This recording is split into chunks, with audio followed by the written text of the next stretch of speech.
Welcome to Six Figure Trucker, the podcast where we share advice on how to be successful in trucking and have fun while doing so. We'll share stories, news, and advice on how to earn six figures in trucking, and we'll speak to guys and gals that are already doing so. Let's get to the show.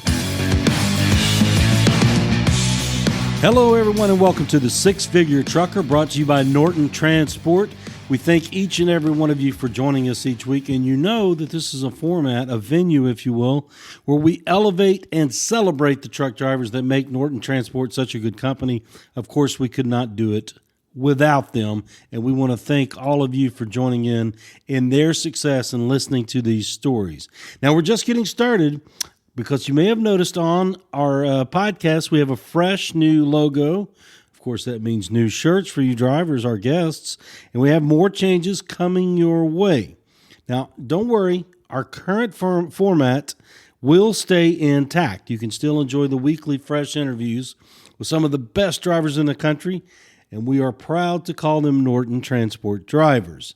And you can still find us on iHeartRadio, Apple Podcasts, Spotify, or simply a Google search.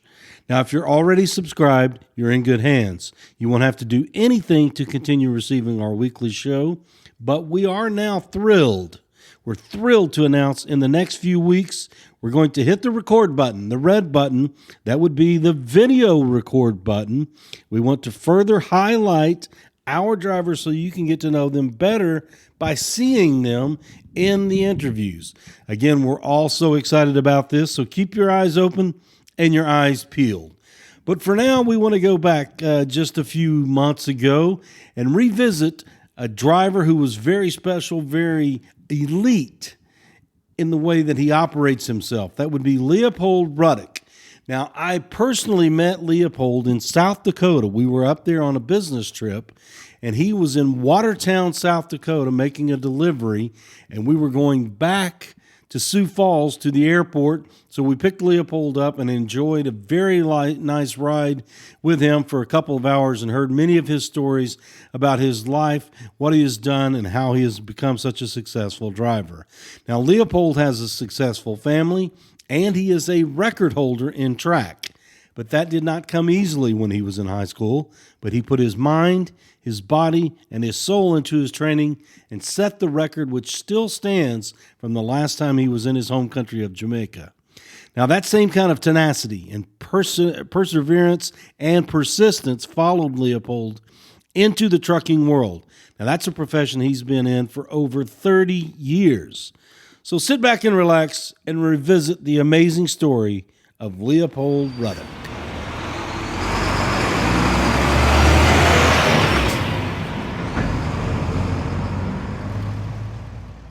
Leopold, how are you? I'm good. I'm doing good, really good.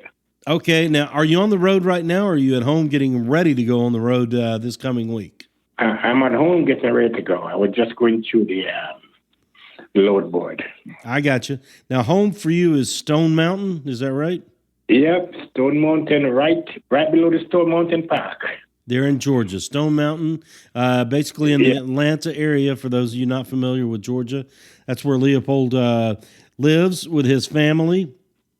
Now, many times when we have our drivers here on the Six Figure Trucker, brought to you by Norton Transport, they're recommended by their dispatchers who are in such contact with them. They know them better than anyone because they talk to them daily, and many times they talk to them several times a day. Leopold's case is different. And the reason I say that is a couple of weeks ago, one of our supervisors and myself had flown up to South Dakota. We flew into Sioux Falls on a business trip. And from Sioux Falls, we went to Watertown, South Dakota, which is about roughly 100 miles north of Sioux Falls. And lo and behold, Leo Ruddock, was there in Watertown looking for a way to get to Sioux Falls. And he, at the moment, there was no transportation. I think it was, Leopold, correct me if I'm mistaken, it was 2 days before the next bus? Yes. And so we coordinated with Leopold's dispatcher, Tanner, and we got in touch with him, and we're like, hey, we're in Watertown. Hey, we're going back to Sioux Falls. Leo, get in the van.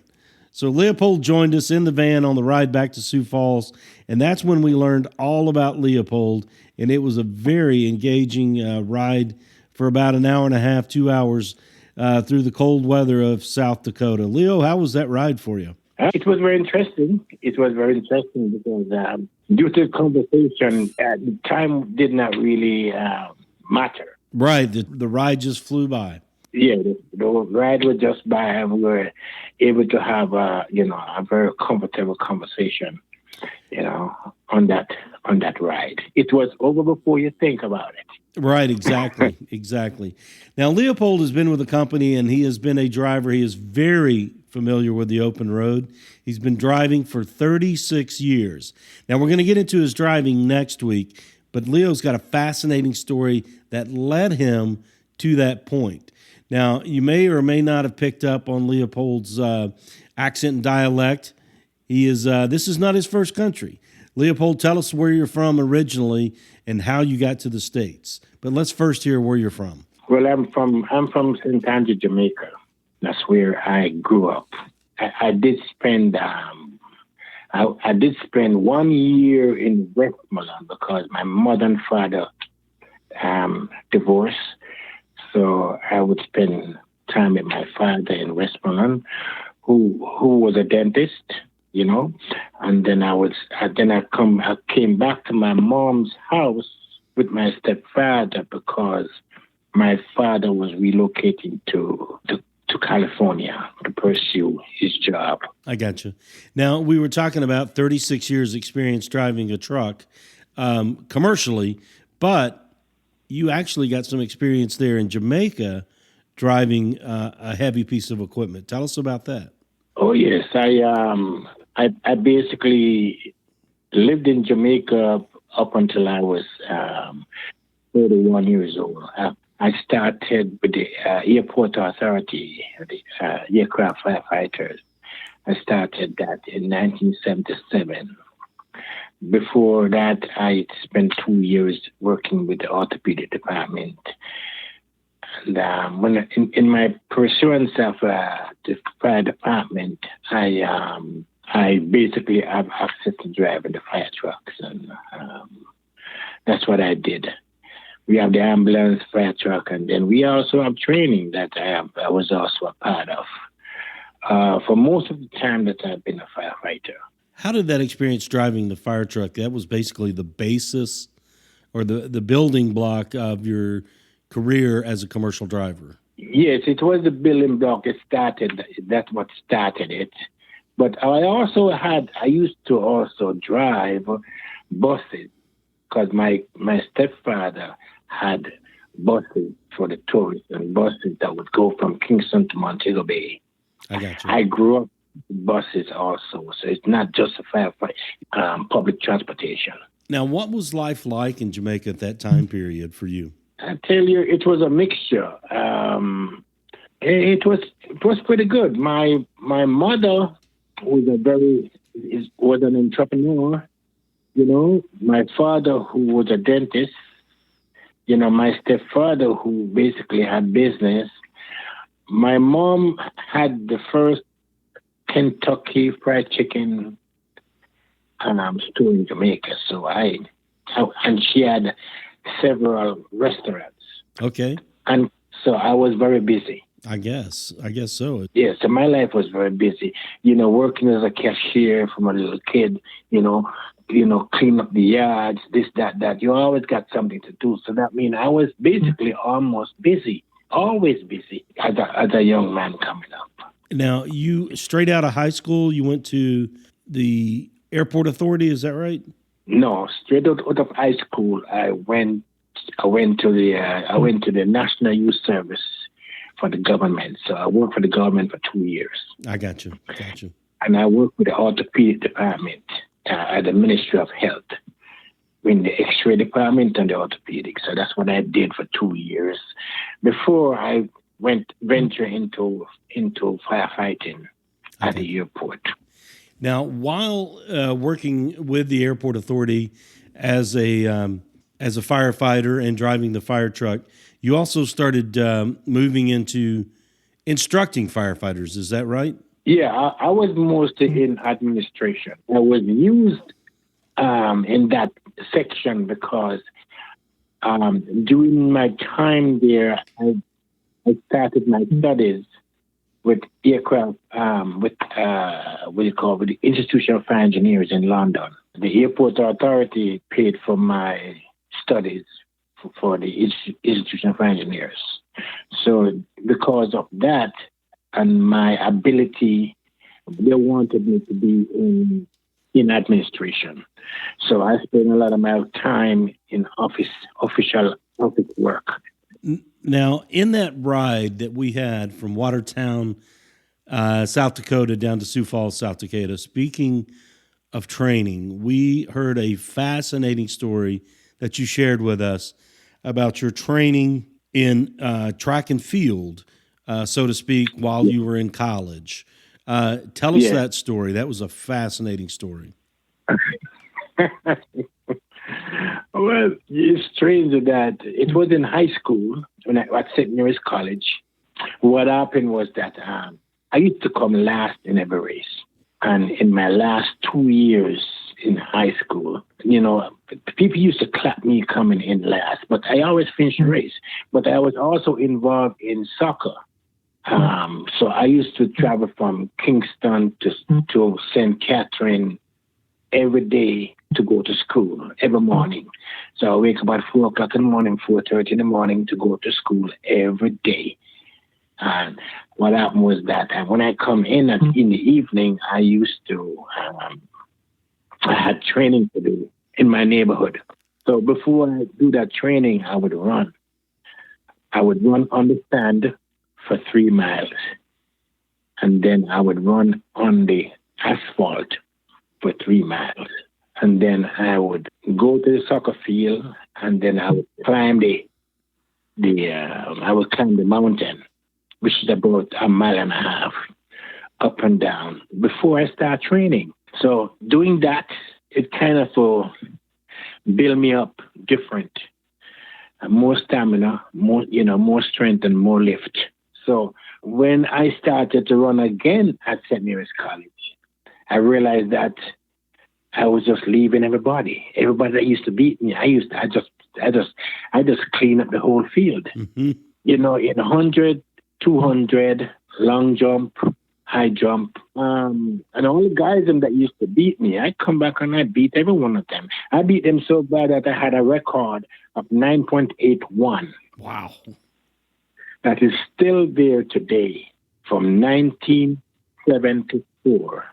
9.81 in the 100 yards? Yeah, 100 yards, 9.81. And it's the reason why I know it's still there is that I met someone, now I'm into sports cars, so I met someone that tracked me down. Someone tracked me all the way down to the gas station. They say, how long I've been trying to catch you? Okay, you want to see my car. So...